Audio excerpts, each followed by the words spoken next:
Everyone, welcome to GC expert academy. मैं हूं Rahul sir. और आज हम लोग देखेंगे देवघर चौकीदार भर्ती परीक्षा हेतु, ठीक है, जो रीजनल लैंग्वेज है जैसे कि खोट्टा भाषा जो है, तो खोट्टा भाषा से जितने भी प्रश्न रहेंगे आज हम लोग उसके बारे में जानेंगे। ठीक है, तो देखिए आज का जो टॉपिक है मेरे प्यारे बच्चों वो खोट्टा, ठीक है। और कहीं ना कहीं हम लोग संथाल परगना में रहते हैं तो संथाली, ये दोनों जो भाषा है ये दोनों से रिलेटेड है। ठीक है, तो सबसे पहले जो भी हमारे चैनल में पहली बार जुड़े हुए हैं वे हमारे चैनल को सब्सक्राइब कर लें और बगल में बेल आइकन का बटन होगा उसे दबाना ना भूलें ताकि हमारे आने वाली इस वीडियो आप तक सबसे पहले पहुंचे। मैंने बहुत मेहनत से आपके लिए नोट्स तैयार किया है, तो एक सब्सक्राइब तो बनता है, फटाफट आप लोग सब्सक्राइब कर लें। आइए स्टार्ट करते हैं। खोट्टा, पहले खोट्टा को देखेंगे हम लोग। ठीक है, तो देखिए जब खोट्टा भाषा की बात करते हैं हम लोग, ठीक है, खोट्टा भाषा, तो ये खोट्टा भाषा जो है मेरे प्यारे बच्चों, है ना, ये झारखंड की, ठीक है, दूसरी, देखिएगा आप लोग यहाँ पे, ये झारखंड की दूसरी राज की भाषा है। ठीक है, सेकंड क्या है, राजभाषा है ना। चलिए, इतनी सारी चीज जब हो गई तो अब यहाँ पे हम लोग देखेंगे कि खोट्टा जो है ना, खोट्टा का जो क्षेत्र रूप है, देखिए हम लोग शॉर्ट में देखेंगे और इतनी उतनी सारी चीजों को देखेंगे जितना कि कल जो हमारे एग्जाम है उसमें हमारा खोट्टा से रिलेटेड जितने भी प्रश्न आए वो मिल जाए। ठीक है, देखिए जो खोट्टा का आप देखेंगे हम लोग क्षेत्र रूप, खोट्टा का जब क्षेत्र रूप की बात करेंगे हम लोग, ठीक है, खोट्टा का जो क्षेत्र रूप है मेरे प्यारे बच्चों, मैं कभी कभी खोट्टा भाषा भी बोलूंगा तो आप लोग थोड़ा सा आश्चर्य मत होइएगा। ठीक है, खोट्टा का जो क्षेत्रीय रूप है, सॉरी खोट्टा का क्षेत्र रूप, उसको हम लोग देख रहे हैं। ठीक है, तो देखिए खोट्टा का आमतौर पर 6 क्षेत्र रूप पाया जाता है ना। कितने क्षेत्र रूप हैं खोट्टा भाषा के? 6 क्षेत्र रूप हैं। देखिए अलग-अलग विद्वान जो है ना, वो अलग-अलग इसके रूप को बताते हैं। कोई बता देते हैं 7, कोई बता देते हैं 8, कोई 9, कोई 10 तक भी लेके चल जाते हैं। लेकिन जो मानक है ना वो 6 ही क्षेत्र रूप है। तो आइए एक-एक करके हम लोग जानेंगे कि कौन-कौन सा है। ठीक है, पहला जो है, पहला हो गया आपका सिखरिया। ठीक है, पहला हो गया सिखरिया, सिखरिया, सिखरिया, इसको खास पहेलिया भी बोलते हैं हम लोग। ठीक है, इसको खास पहेलिया भी बोलते हैं हम लोग, है ना। ये दूसरा, देखिए आपके एग्जाम में इस प्रकार के एग्जाम प्रश्न आ सकते हैं कि इनमें से कौन सा खोट्टा का क्षेत्र रूप नहीं है। ठीक है, आप जानिएगा कौन सा है तब ना मारिएगा नहीं है ना। दूसरा हो गया आपका गोलवारी, है ना। दूसरा क्या हो गया आपका मेरे प्यारे बच्चों? गोलवारी खोट्टा। तीसरा की बात जब हम लोग करेंगे, तीसरा हो जाएगा रामगढ़िया खोट्टा। ठीक है, क्या हो जाएगा? रामगढ़िया, रामगढ़िया खोट्टा। चौथा हो जाएगा आपका पारनदिया खोट्टा। ठीक है, पारनदिया खोट्टा। 4 रूप हो गया आपका। पांचवा देखते हैं, पांचवा जो रूप होगा मेरे प्यारे बच्चों क्या होगा? देशवाली खोट्टा हो जाएगा पांचवा इसका रूप, देशवाली खोट्टा। ठीक है, और छठा जो रूप होगा आपका 6 नंबर जो आएंगे, वो आएंगे संथाल परगनिया खोट्टा, संथाल परगनिया परगनिया, है ना। तो देखिए ये जो संथाल परगनिया जो है, खोट्टा का जो क्षेत्र रूप में ये जो छठे नंबर में आता है संथाल परगनिया, इसको हम लोग छिका छिकी भी बोल सकते हैं। ठीक है, तो ये संथाल परगना के जो जितने भी जिले हैं, 6 के 6 जिले, है ना, सभी जिलों में इसी खोट्टा का क्या है, प्रचलन पाया जाता है। ठीक है, तो बहुत ही फेमस है। इसका एक अन्य नाम की जब बात करते हैं, इसको हम छीका-छिकी खोट्टा भी बोल सकते हैं। क्या बोलते हैं? छीका-छिकी खोट्टा। ठीक है, संथाल परगना खोट्टा को छीका-छिकी खोट्टा भी बोल सकते हैं। तो जब 6 जिले में संथाल परगना की ये आते हैं, तो देवघर जिले का भी जो क्षेत्र रूप हो जाएगा, वो क्या हो जाएगा? यही चीज़ हो जाएगा, संथाल परगनिया। ठीक है ना? यहाँ तक आपने देखा। अब आइए हम लोग बात करते हैं खोट्टा में ही, ठीक है, कि खोट्टा भाषा जो है, तो खोट्टा भाषा में जो व्याकरण है उनके बारे में, ठीक है, खोट्टा व्याकरण के बारे में थोड़ी सी बात करते हैं क्योंकि यहाँ से भी आपके एग्जाम में एक दो प्रश्न जो है पूछे जा सकते हैं। ठीक है, तो जब व्याकरण की बात करेंगे मेरे प्यारे बच्चों, तो देखिएगा यहाँ पे आप लोग, है ना, यहाँ पे आप लोग देखिएगा, सबसे पहले हम लोग बात करेंगे संज्ञा की। ठीक है, चलिए ऊपर थोड़ा इसको उठाते हैं। सबसे पहले हम लोग बात करते हैं संज्ञा।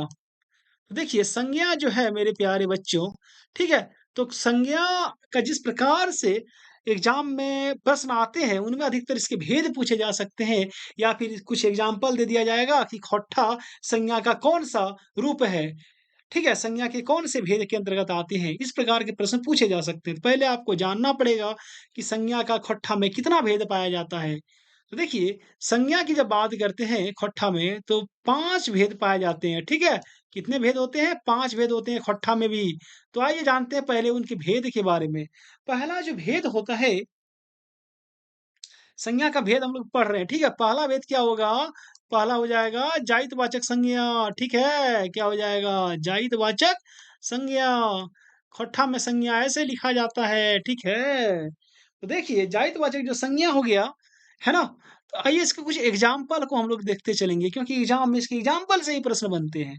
ठीक है? देखिए इसके एग्ज़ाम्पल में जाइतवाचक से मतलब क्या है? जहाँ पे जाति का बोध हो, जैसे कि क्या हो गया आपका मानुष। मानुष माने की हवे आदमी, ठीक है? उसके बाद हो गया आपका बरद, ठीक है? बरद हो गया, बरद, ठीक है? उसके बाद माने बरद माने जानवर हो गया, उसके बाद हो गया आपका गाँव, है ना? गाँव जाइतवाचक मतलब सारा गाँव आ गया इसी में, इसी प्रकार से इसके एग्ज़ाम्पल हैं, ठीक है? आइए दूसरा इसका जो भेद होता है संज्ञा का, वो होता है व्यगतवाचक संज्ञा। क्या होता है? व्यगतवाचक संज्ञा। व्यगतवाचक संज्ञा देखिए, मैं मैंने ठीक है, खट्टा को बहुत अच्छे से समझा है, जाना है क्योंकि हमने 2-2 बार जेपीएससी मेंस का एग्ज़ाम दिया है। मैंने इस बार भी जेपीएससी मेंस का एग्ज़ाम दिया हूँ, है ना? रिज़ल्ट का वेट कर रहा हूँ, रिज़ल्ट आ जाए, अगर मेरे पक्ष में रिज़ल्ट आता है तो अच्छी बात है ना? चलिए, इसलिए वहाँ पे मेरा जो रीजनल लैंग्वेज था वो खट्टा था, इसलिए मेरा खट्टा में बहुत ज़्यादा कमांड है। बट अभी थोड़ा-सा बीच में छूट गया है। तो कोशिश कर रहे हैं कि फिर भी मैं आपको अच्छे से बता पाऊँ। देखिए, जो व्यक्तिवाचक संज्ञा है ना, जिसको हिंदी में बोलते हैं व्यक्तिवाचक संज्ञा, तो इसके कुछ एग्ज़ाम्पल अगर हम लोग देखेंगे, तो इसमें क्या आता है, नाम आता है। जैसे हो गया राजू, ठीक है? जैसे हो गया सोमरी, गाँव में बहुत सारा लड़का-लड़की, लड़की का नाम होता है सोमरी, बहुत लड़का का नाम होता है बुधना, होता है कि नहीं होता है? बुधना होता है, ठीक है? यानी इसमें किसी एक का मतलब बोध होता हो, ठीक है? उसके बाद आपका आ गया बोकारो, ठीक है? देखिए, बहुत सारे इसमें एग्ज़ाम्पल है। इसमें बोकारो आ जाएँगे उसके बाद खट्ठा भी जो है ना, जो खट्ठा भाषा ये व्यक्तिवाचक संज्ञा का ही एग्ज़ाम्पल है। मान लें कि नदी में दामोदर आ गया, ठीक है? दामोदर जो है, अगर नदी रहेगा ना यहाँ पे देखिएगा, अगर नदी रहेगा तो वो हो जाएगा जाइतवाचक संज्ञा, ठीक है? अगर किसी एक नदी का नाम हो, जैसे दामोदर नहीं, मान लें कि दामोदर तो मैंने लिख दिया झारखंड की नदी है। अगर यहाँ पे रहता आपका मयूराक्षी नदी, ठीक है? तो ये हो जाता आपका जा व्यक्तिवाचक संज्ञा का एग्ज़ाम्पल। चलिए आगे। आगे देखते हैं वस्तुवाचक संज्ञा है। तीसरा जो इसका भेद है वस्तुवाचक संज्ञा है। तो आप लोग सब जानते हैं वस्तुवाचक संज्ञा यानी वस्तुवाचक संज्ञा होता है, ठीक है? इसके भी कुछ एग्ज़ाम्पल देखते हैं, है ना? तो देखिए वस्तु में वस्तु का जैसे कि हो गया आपका चार को चाउर कहा जाता है, ठीक है? चाँदी को रूपा कहा जाता है ना? रूपा माने चाँदी हो गया, ठीक है? उसके बाद बहुत सारे चीज़ हो गया, जैसे माची हो गया, माची भी तो एगो वस्तु ही हो गया ना जी। चलिए, चौथा भेद हम लोग देखेंगे यहाँ पे, चौथा है भाववाचक संज्ञा, ठीक है? चौथा क्या है संज्ञा का भेद? भाववाचक संज्ञा, भाववाचक संज्ञा। देखिए भाववाचक संज्ञा के भी कुछ उदाहरण को हम लोग देखते हैं, जैसे कि आ गया आपका सुख, होता है ना? भाव का व्यक्त मतलब भाव जो है ना वो प्रकट होना चाहिए, ठीक है? उसके बाद आ गया आपका राग, ठीक है? सुख हो गया, राग हो गया, गिदराली हो गया, ठीक है? तो ये सब चीज़ जो है ना, ये सब भाववाचक संज्ञा है, ठीक है? चलिए 5वाँ नंबर जो है, वो क्या है मेरे प्यारे बच्चों? वो है गोठवाचक संज्ञा, ठीक है? गोठवाचक संज्ञा। गोठवाचक संज्ञा मतलब क्या हो गया आपका? जिसे हम हिंदी में समूहवाचक संज्ञा बोलते हैं। इसमें क्या आ गया? बहुत सारी चीज़ें इसकी एग्ज़ाम्पल आ जाएगी, जैसे कि हो गया पेठिया, पेठिया माने हटिया होता है, समझे? पेठिया, आपका हो गया मेला, है ना? मेला हो गया, फिर हो गया दल, ठीक है? दल हो गया, तो इस तरह से हमने संज्ञा को देखा। अब आइए एक और जो इम्पोर्टेंट चीज़ है, जो आपके कल एग्ज़ाम में आ सकते हैं, वो है आपका सर्वनाम, ठीक है? खट्ठा में सर्वनाम को सर्वनाम इस प्रकार से लिखा जाता है, ठीक है? तो आइए सर्वनाम के बारे में हम लोग थोड़ी-सी बात करते हैं यहाँ पे, है ना? देखिए सर्वनाम जो है ना जिस प्रकार से हिंदी में सर्वनाम के 6 भेद होते हैं, उसी प्रकार खट्ठा में भी सर्वनाम के 6 भेद होते हैं, ठीक है? तो आइए सिर्फ़ इसके भेद के बारे में हम लोग जानेंगे एक-एक कर के, ठीक है? देखिए, पहला होता है पुरुषवाचक सर्वनाम। पहला क्या होता है? पुरुषवाचक सर्वनाम हो जाता है, ठीक है? पुरुषवाचक सर्वनाम। दूसरा क्या हो जाएगा आपका? दूसरा हो जाएगा आपका ठेकानी सर्वनाम, ठीक है? देखो ठेकानी सर्वनाम दूसरा इसका भेद है, ठेकानी सर्वनाम। देखो ठेकानी जो है ना मेरे प्यारे बच्चों, ठेकानी मतलब होता है निश्चय जिसको कि हिंदी में बोलते हैं निश्चयवाचक सर्वनाम, ठीक है? आइए तीसरा होता है अनठेकानी सर्वनाम। क्या होता है? अनठेकानी सर्वनाम। अनठेकानी सर्वनाम, ठेकानी सर्वनाम, ठीक है? तो अनठेकानी सर्वनाम जिसको कि हिंदी में बोलते हैं अनिश्चयवाचक सर्वनाम। चौथा क्या होता है? चौथा होता है आपका, ठीक है, संबंधवाचक सर्वनाम, ठीक है? संबंधवाचक सर्वनाम, है ना? संबंधवाचक सर्वनाम हो गया आपका। पाँचवाँ जो भेद होगा, ठीक है, संबंधवाचक को जोड़-नार-वाची भी कहा जाता है, जोड़-नार-वाची सर्वनाम भी कहा जाता है, ठीक है, इकट्ठा में। आइए 5वाँ नंबर हम लोग देखेंगे, वो होता है, ठीक है, प्रश्नवाचक सर्वनाम। प्रश्नवाचक सर्वनाम हो गया, ठीक है? और छठा नंबर जो होता है वो होता है निजवाचक सर्वनाम। क्या होता है? निजवाचक सर्वनाम। ठीक है? तो इस प्रकार से खट्टा में जो सर्वनाम के 6 भेद होते हैं, हम लोगों ने उसको जाना, है ना? अब हम लोग बात करेंगे थोड़ा-सा काल के बारे में, ठीक है? देखिए, काल बहुत इम्पोर्टेंट है आपके एग्ज़ाम की दृष्टि से, है ना? देखिए, जितना इम्पोर्टेंट है मैं उतने पढ़ाऊँगा, उससे ज़्यादा कुछ नहीं पढ़ाऊँगा। खट्टा महासागर की तरह है ना? पढ़ाते रहूँगा तो सुबह हो जाएगा, फिर भी खत्म नहीं होगा, है ना? तो देखिए, काल की बात करते हैं। देखिए, काल में खट्टा में काल का जो होता है ना, वो 3 भेद होता है। कितना भेद होता है? 3 भेद। आप लोग सब जानते हैं 3 भेद क्या-क्या होता है ना? 3 भेद क्या-क्या होता है? तो इससे तो सबको ही परिचित होंगे। एक हो गया भूतकाल, वर्तमान काल, भविष्यकाल, है ना? पहला क्या हो गया? भूतकाल, ठीक है? उसके बाद हो गया वर्तमान काल, वर्तमान। देखिए, हम खट्ठा में लिख रहे हैं, इसीलिए हम एकदम सीधा लिख रहे हैं, नहीं तो लिखते वर्तमान। यहाँ पे क्या लिखाता है खट्टा में? वर्तमान लिखाता है। और यहाँ पे देखिए तो इसके बाद एक हो गया भविष्यकाल, ठीक है? भविष्यकाल, ठीक है ना? खट्ठा में इसी प्रकार से लिखा जाता है, चलिए। 3 हो गया इसका भेद। जब भूतकाल आइए जानते हैं फटाफट, ठीक है? इसमें शॉर्ट टाइप से प्रश्न आते हैं कि भूतकाल के कितने भेद होते हैं? अब यहाँ पे देखिए, तो भूतकाल के जो है ना 6 भेद होते हैं। अगर वर्तमान काल के भेद की बात किया जाए मेरे प्यारे बच्चों, तो वर्तमान काल के आपका कितना भेद हो जाएगा? है ना? 4 भेद हो गया वर्तमान काल का। ठीक है? देखिए यहाँ पे वर्तमान काल का कितना भेद हो गया? 4 भेद हो गया और जो भविष्य काल जो होता है उसका कितना भेद हो गया? 3 यानी टोटल का अगर टोटल सॉरी काल का अगर टोटल देख लिया जाए तो 6 4 10 और 3 13 हो गया, ठीक है? है ना? चलिए इस प्रकार से ग्रामर में हमको इतना ही देखना था, ठीक है? आइए कुछ चीज़ें और जानते हैं। क्या जानते हैं कि जब हम लोग देवघर का एग्ज़ाम दे रहे हैं ना, तो देवघर का जब हम लोग एग्ज़ाम दे रहे हैं तो संथाल पढ़ना रीजन में आता हो सकता है कि संथाल से भी कुछ प्रश्न उठा के दे दे। ठीक है? तो आइए कुछ ऐसे चीज़ों को मैं आपको बता देता हूँ, जो अगर पूछे भी संथाल से 1-2 टॉपिक तो आपका प्रश्न ना छूटे। ठीक है? थोड़ा-सा संथाल के बारे में जानते हैं, संथाली भाषा के बारे में। ठीक है? देखिए, संथाली भाषा के बारे में क्या जानना है कि संथ इसकी जो लिपि होती है ना, संथाली भाषा की जो लिपि होती है, वो क्या होती है? संथाली भाषा की जो लिपि है ना, वो है ओल चिकी लिपि। कौन-सी लिपि है? ओल चिकी लिपि, ठीक है? देखिए, ओल चिपी लिपि लिपि जो है, इसका जो आविष्कार किया था मेरे प्यारे बच्चों, है ना? किसने किया था इसका आविष्कार? पंडित रघुनाथ मुर्मू ने किया था, ठीक है? किसने किया था? रघुनाथ मुर्मू ने किया था इसका आविष्कार, पंडित रघुनाथ मुर्मू। देखिए, अब बात आता है कि इसका आविष्कार पंडित रघुनाथ मुर्मू ने कब किया था? तो देखिए, पंडित रघुनाथ मुर्मू जो थे ना, उसने 1925 में, है ना, 1925 ईस्वी में इसको लिखा, उलची की जो लिपि है, इसको लिखा और इसका प्रकाशन कब हुआ? तो इसका प्रकाशन 1941 ईस्वी में यानी 1941 ईस्वी में इसका प्रकाशन हुआ, ठीक है? उलची की लिपि का। है ना? तो संथाल के बारे में अगर कोई प्रश्न पूछे तो यही प्रश्न रहेगा आपका और कुछ रिलेशन से प्रश्न रहेंगे जैसे कि मम्मी को क्या बोलते हैं, पापा को क्या बोलते हैं, इस प्रकार से। ठीक है? तो आइए जानते हैं है ना? देखिए कंपेयर करके पढ़ लेते हैं। कंपेयर करके क्या पढ़ेंगे हम लोग? ठीक है, एक साइड में खोट्टा लिख देता हूँ, है ना? एक साइड में खोट्टा लिख देता हूँ और एक साइड में लिखूँगा संथाली। तो एक ही साथ हो जाएगा आपका कंपेयर। क्या सही है कि नहीं है? है ना? देखिए फटाफट आप लोग जो है हमारे चैनल को सब्सक्राइब करते रहिएगा।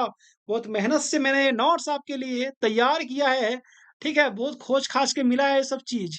समझे? तो चलिए, आइए कंपेयर करके पढ़ लेते हैं थोड़ी-सी बातें। देखिए पहला चीज़ है ना? पहला जो चीज़ है मेरे प्यारे बच्चों, यहाँ पे देखिएगा, जो खट्टा में बाप जो होता है ना बाप, बाप में क्या हो गया? पिता हो गया। तो बाप को जैसे खट्टा में बाप बोलते हैं, तो संथाली में बाप को क्या बोला जाता है? बाबा बोला जाता है। क्या बोला जाता है? बाबा, ठीक है ना? बाबा बोला जाता है। आइए दूसरा, बात जब करेंगे माय के, माय मने कि मम्मी हो गया खट्टा में, ठीक है? तो संथाली में माय के की बोलबे? संथाली में माय के आयो, है ना? आयो, या फिर इसको गोगो कहा जाता है, गोगो। ठीक है, गोगो। अभी याद होगा बीजेपी ने चुनाव से पहले गोगो दीदी योजना लॉन्च किया था, ₹2100 बेचारा हार गया तो घंटा देगा, है ना? देखिए अब, देखिए मैं बीजेपी विरोधी नहीं हूँ, ठीक है? लेकिन उसकी जो चुनाव लड़ने की जो रणनीति थी ना, वो कहीं से भी उचित मुझे नहीं लगता, है ना? अगर आपको लगता है तो कमेंट करके बताइए। चलिए तीसरा, जो दादा होता है ना, दादा, दादा माने क्या हो गया? बड़ा भाई हो गया। है ना? जेकरा हमनी बड़का भैया के द दादा बोलिए। तो दादा के संथाली में ठीक है, की कहल जा है? दादा, या फिर आपका हो गया ठीक है, बुकोय कहल जाता है। क्या कहल जाता है? बुकोय, बुकोय। थोड़ा-सा, है ना? अगर कोई संथाली बच्चे हैं, जिन्हें संथाली लैंग्वेज आता है बोलना, तो वे बताएँ कि मैं सही पढ़ा रहा हूँ कि गलत पढ़ा रहा हूँ, क्योंकि मैं संथाली से एकदम अनभिज्ञ हूँ भाई। ठीक है? जो लिखा है मैं उसी को लिख दे रहा हूँ यहाँ पे। चलिए आइए, एक होता है काका, कि होए है काका। काका जानबे करते हैं, पापा का जो छोटा भाई होता है उसको काका बोलते हैं खोट्टा में, और संथाली में उसको हपोन कहा जाता है। क्या कहा जाता है? हपोन। ठीक है? কি বলবে संथाली में करा हपन, ठीक है? चलिए आइए आगे देखते हैं हम लोग, है ना? एक साइड मेरा चल रहा है खोट्टा, एक साइड मेरा चल रहा है संथाली, ठीक है? आइए आगे, काकी, काका के बाद की हवे? काका के लिए काकी, है ना? तो काकी जकरा कहल जाइए, हिंदी में अगर चाची बोलल जाता है, ठीक है? तो संथाली में काकी के हपोन आया कहल जाता है। क्या कहल जाता है? हपोन आया। होपोन आया, ठीक है? देखिए ये आपको अल-बल लग सकता है, लेकिन ये अल-बल है नहीं, ठीक है? हो सकता है यहाँ से भी प्रश्न उठा के दे दे 1-2, है ना? बात करते हैं अब आजा, आजा केकरा कहल जाए? वह जो बाबा जिसको बोलते हैं, ठीक है? आजा, इसको खोट्टा में कहते हैं हम लोग आजा, या फिर बाबू जिसको कहते हैं, है ना? बुआ, उसको संथाली में गोड़ो महना कहा जाता है। क्या कहा जाता है? गोड़ो महना, गोड़ो महना, ठीक है? है ना? आप लोग कमेंट करके बताइएगा कि यही कहा जाता है ना? चलिए, आगे बात करते हैं, जो दादी होती है ना दादी, उसको खट्टा में क्या बोलते हैं हम लोग? आई बोलते हैं, ठीक है? क्या बोलते हैं? आई, है ना? आजा उसके बाद आई बोलते हैं। बहुत कोई मामा बोलता है खट्टा में, कोई दिक्कत नहीं है, जो बोले, है ना? संथाली में उसको गोड़म आयो कहा जाता है, दादी को गोड़म आयो, गोड़म आयो। है ना मेरे प्यारे बच्चों? देखिए बहुत मेहनत से मैंने नोट्स तैयार किया है। 1 सब्सक्राइब बनता है, फटाफट सब्सक्राइब कीजिए आप लोग। आइए अगला है बेटा, बेटा, ठीक है?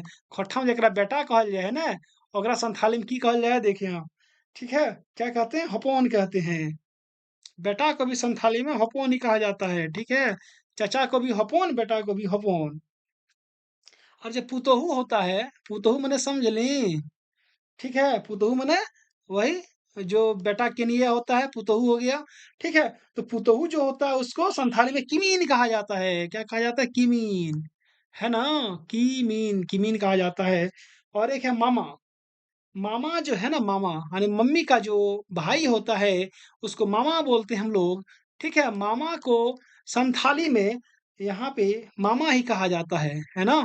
तो इस प्रकार से हमने दोनों को क्या बोलते हैं कि कंपेयर करके पढ़ा, है ना? किस-किस को कंपेयर करके पढ़ा? खोट्टा को और संथाली को भी, ठीक है? तो चलिए इस प्रकार से यहाँ पे हम लोगों ने देखा, ठीक है? कि क्या होता है, क्या नहीं होता है। आइए कुछ इस प्रकार से भी प्रश्न आ सकते हैं आपके एग्ज़ाम में, ठीक है? खोट्टा से रिलेटेड अब, संथाली भाषा से हो गया। अब बात करते हैं खोट्टा में कुछ ऐसे शब्दावली हैं, ठीक है? जो कि आपको हिंदी में दे दिए जाएँगे, बोलेंगे इसका खोट्टा का रूप क्या होता है? इसको खोट्टा में क्या कहा जाता है? तो आइए हम लोग उसके बारे में बात करते हैं अब फटाफट, है ना? देखिए जैसे कि एक है आपका स्पष्ट, ठीक है? मैं हिं इधर इधर हिंदी लिख रहा हूँ, देखिए ये सब चीज़ जानना बहुत ज़रूरी है और इधर हो गया आपका खोट्टा, है ना? तो ये सब चीज़ एग्ज़ाम में आपका पूछ सकता है ना? देखिए फटाफट बात करते हैं हिंदी में जिसको कि विवेचना कहा जाता है। पहला है विवेचना। हिंदी में जो विवेचना है ओकरा खोट्ठा में की कहल जाए भयार करो हियो, ठीक हो? पूछे ना कि एकर विवेचना कर दे, एकर भयार कर, है ना? एक होता है अस्पष्ट, हिंदी में जिसको अस्पष्ट बोलते हैं, अस्पष्ट। हिंदी में के खोट्ठा में एकरा की कहल जाए? फरीच कहल जाए, ठीक हो? चल आगू आगू जब बात करते हैं, तो जब आरंभ होता है जिसको खोट्ठा में आरंभ कहा जाता है, आरंभ, ठीक है? या फिर आरंभी उसको हिंदी में क्या कहल जाता है सॉरी खोट्ठा में, हिंदी में जकरा आरंभ कहते हैं, खोट्ठा में उसको असरौती कहल जाता है। ठीक है? रौती, ओसरौती कहल जाता है ना? चल, आगे बात करते हैं मूल भाव। हिंदी में जो मूल भाव है, हिंदी का जो मूल भाव है, ठीक है? उसको खोट्ठा में मेरे प्यारे बच्चों क्या कहा जाता है? जइर भाव कहा जाता है। जइर भाव, है ना? चलिए, आगे बात करते हैं प्रचलित। हिंदी में एक वर्ड है प्रचलित, ठीक है? जो प्रचलित है, प्रचलित को खोट्ठा में चलनसय कहा जाता है। चलनसय, चलनसय कहा जाता है। ठीक है? इतनी सारी चीज़ हो गई। अब एक चीज़ और जान लीजिएगा, खोज जो होता है हिंदी में खोज, खोज को खोट्ठा में टवान कहल जाता है कि एकर टवान मिलो, एकर खोज करले, एकर टवान करले, है ना? तो इतनी सारी चीज़ें आपने यहाँ पे देख लिया, ठीक है? हुँ। आइए अब जानते हैं 1-2 बुक के बारे में भी, क्योंकि बुक से भी कहीं न कहीं एक आध प्रश्न जो है आपके एग्ज़ाम में रह सकते हैं, कोई बड़ी बात नहीं है, ठीक है? और ये जानना भी ज़रूरी है आपके लिए और आपके एग्ज़ाम की दृष्टि से भी। चलिए खोट्ठा में कुछ बुक को हम लोग देखने जा रहे हैं, है ना? देखिए, जब बुक की बात करते हैं खोट्ठा पुस्तक की, है ना? लिखते हैं यहाँ पे खोट्ठा पुस्तक की। चलिए खोट्ठा पुस्तक में हम ज़्यादा नहीं 5-6 पुस्तक को देखेंगे, ठीक है? एक-एक करके। पहला पुस्तक है डाह। देखिए डाह जो है ना ये नाटक है, ठीक है? डाह जो है नाटक है और बहुत ही फ़ेमस नाटक है। हो सकता है कि लिख दे कि डाह नाटक के रचनाकार कौन है? किसने लिखा है? तो इसको लिखा है सुकुमार ने, ठीक है? सुकुमार ने लिखा है, ठीक? चलिए दूसरा है आपका नाटक की ही मैं बात करता हूँ, दूसरा है आपका चाभी काठी। चाबी काठी, इसको किसने लिखा है? इसको श्रीनिवास पानूरी जी ने लिखा है, ठीक है? श्रीनिवास पानूरी जी, देखिए श्रीनिवास पानूरी जी खोट्ठा के में इसका बहुत बड़ा योगदान है, ठीक है? उसके बाद बात करते हैं खोट्ठा में एक पत्रिका है जिसे कि मातृभाषा पत्रिका कहा जाता है, ठीक है? क्या कहा जाता है? मातृभाषा पत्रिका, मातृभाषा ये पत्रिका है खोट्ठा की। इसको भी श्रीनिवास पानूरी जी ने ही इसका संपादन किया था, ठीक है? चलिए इतनी सारी चीज़ जब हो गई, आइए एक चीज़ और जान लेते हैं। ज़्यादा पुस्तक के बारे में नहीं पूछा जा सकता है, 3-4 पुस्तक के बारे में पूछा जा सकता है। एक है आपका मुक्ति की डहर, ठीक है? मुक्ति की डहर। है ना? मुक्ति के डहर, ये जो मुक्ति के डहर है, इसके रचनाकार हैं श्याम सुंदर महतो, ठीक है? कौन है इसके रचनाकार? श्याम सुंदर महतो, ठीक है? चलिए, इतनी सारी चीज़ें आपके यहाँ हो गई, ठीक है? चलिए, बाकी कुछ फैक्ट को हम लोग देख लेते हैं, है ना? खोट्ठा से रिलेटेड ज़्यादा नहीं 3-4 फैक्ट को देखेंगे जो कि एग्ज़ाम का माने एग्ज़ाम की दृष्टि से सबसे महत्वपूर्ण हो, ठीक है? तो खोट्ठा का पहला फैक्ट है, खोट्ठा का, ठीक है? पहला कवि किसे माना माना जाता है? खोट्ठा का जो पहला कवि है, ठीक है? वो किसे माना जाता है? देखिए, खोट्टा का जो पहला कवि है, वो किसे माना जाता है? तो राजा दलेल सिंह दलसा को माना जाता है, ठीक है? नाम याद रखिएगा, राजा दलेल सिंह दलसा। 5 फैक्ट देखेंगे हम लोग इसके बारे में, ठीक है? जो एक्स्ट्रा टॉपिक है खोट्टा का। आगे अगर बात हम लोग करते हैं सबले पहिल खोट्टा पत्रिका यानी खोट्टा का सबसे प्रथम जो पत्रिका है, उसको देखेंगे। सबसे पहिल खोट्टा पत्रिका, ठीक है? यानी खोट्टा मने भाषा में सबसे पहले जो पत्रिका आया था, वो कौन है? तो वो मातृभाषा है, जिसके बारे में मैंने अभी आपको बताया कि जिसके संपादन कौन है? संपादक श्रीनिवास पानुरी जी हैं, ठीक है? आइए बात करते हैं कि सबले पहिल नाटक, ठीक है? खोट्टा का सबसे पहला जो नाटक है ना? खोट्टा भाषा में सबसे पहिल नाटक। तो खोट्टा में सबसे पहला नाटक कौन आया था? उद्वासल कर्ण आया था, ठीक है? सबसे पहला नाटक उद्वासल कर्ण, बड़ा ही इंटरेस्टिंग नाटक है ना? उद्वासल कर्ण। इसके भी संपादन कौन है? श्रीनिवास पानुरी जी हैं, ठीक है? श्रीनिवास पानुरी जी इसके भी संपादक मतलब इसके रचनाकार हैं। चौथा है ना? चौथा है कि खोट्टा में जो ये पहला प्रकाशित उपन्यास है, ठीक है? पहिल प्रकाशित उपन्यास, पहले प्रकाशित उपन्यास कौन है? तो ये जिनगिक-टो हो जाएगा, ठीक है? जिनगिक-टो, है ना? इसको चित्तरंजन महतो चित्रा जी ने लिखा है। चित्तरंजन महतो चित्रा, ठीक है? ये एकदम बड़ा इंटरेस्टिंग पुस्तक है भाई। मैं आपको बुक दिखाता हूँ जिनगिक-टो, देखिएगा यही पुस्तक है जिनगिक-टो, है ना? मेरे पास है, मैंने इसको पढ़ा है, 3-4 बार पढ़ा है, ठीक है? काफ़ी मार्मिक पुस्तक है, बहुत मज़ा आएगा इसको पढ़ने में, बहुत सीख मिलेगी इससे। और एक आखिरी सवाल है, ठीक है? सबसे पहिल खोट्टा व्याकरण जो है, वो कौन-सा है? पहिल खोट्टा व्याकरण, पहिल खोट्टा व्याकरण, देखिए खोट्टा में व्याकरण इसी तरह लिखा जाता है, ठीक है? तो पहिल खोट्टा व्याकरण जो हो जाएगा, वो खोट्टा सहित सदानिक व्याकरण हो जाएगा।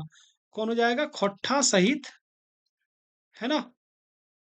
सदानिक व्याकरण हो जाएगा, सदानिक व्याकरण। ठीक है, देखिए इसको जो लिखा है ना उसको ए के झा ने लिखा है। ए के झा जी ने लिखा है, ठीक है? किसने लिखा है मेरे प्यारे बच्चों? ए के झा ने लिखा है। आइए एक चीज़ और जो लास्ट चीज़ जो है कि खोट्टा जो साहित्यकार है ना उसके उपनाम को हम लोग जानेंगे, ठीक है? खोट्टा जो साहित्यकार है उसके कुछ उपनाम को जान लेते हैं, जो मेन-मेन साहित्यकार हैं उसके उपनाम को जानेंगे। पहला, ठीक है? पहला है झारपात। तो झारपात जो है ना, झारपात किसका उपनाम है जानते हैं? ए के झा। आप लोग जो सीजीएल का तैयारी किए होंगे, वो लोग ए के झा से परिचित होंगे, ठीक है? तो ए के झा का जो उपनाम है वो है झारपात, है ना? दूसरा है नागर, ठीक है? दूसरा है नागर, तो नागर किसका है? ठीक है? नागर जो है विश्वनाथ नाम ही है, विश्वनाथ नागर आप लोग नाम सुने होंगे, उनका हो गया उपनाम नागर, है ना? उसके बाद आप लोग जब देखते हैं दिनमणि का, ठीक है? दिनमणि के बारे में मैं जब बात कर रहा हूँ, दिनमणि, तो दिनमणि किसका उपनाम है? दिनेश कुमार का, है ना? मैं दिनेश कुमार दिनमणि से पढ़ा हुआ हूँ, ठीक है? चलिए, चौथा जो हम लोग बात करेंगे, ठीक है? सुकुमार, आप लोग सुकुमार के बारे में सुने होंगे, अभी मैंने जो डाह नाटक बताया, उन्हीं ने लिखा है, ठीक है? सुकुमार, तो सुकुमार का पूरा नाम जो है, वो है सुरेश कुमार विश्वकर्मा, ठीक है? सुरेश कुमार विश्वकर्मा। और जो आखिरी जो है, वो है आकाश खूंटी जी, ठीक है? देखिए इस प्रकार से प्रश्न आ सकते हैं, आकाश खूंटी, आकाश खूंटी ये किसका है? गिरधारी गोस्वामी का है, ठीक है? गिरधारी गोस्वामी का है ये। देखिए खोट्टा में ना जितना बताना था ना मैंने उसको बताया।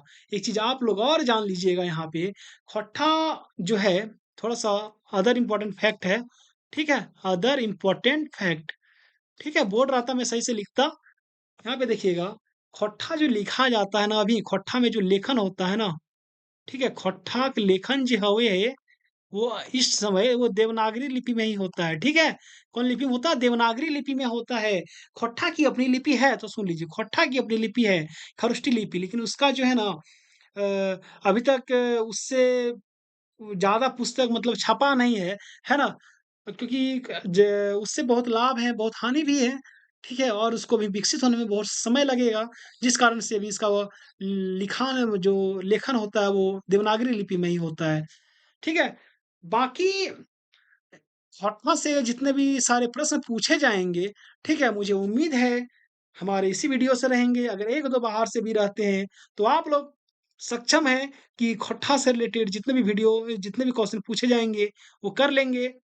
अगर वीडियो अच्छी लगी हो, हमारे चैनल को सब्सक्राइब कीजिएगा और अब मिलते हैं अगले वीडियो में, ठीक है? तब तक के लिए धन्यवाद। जोहार।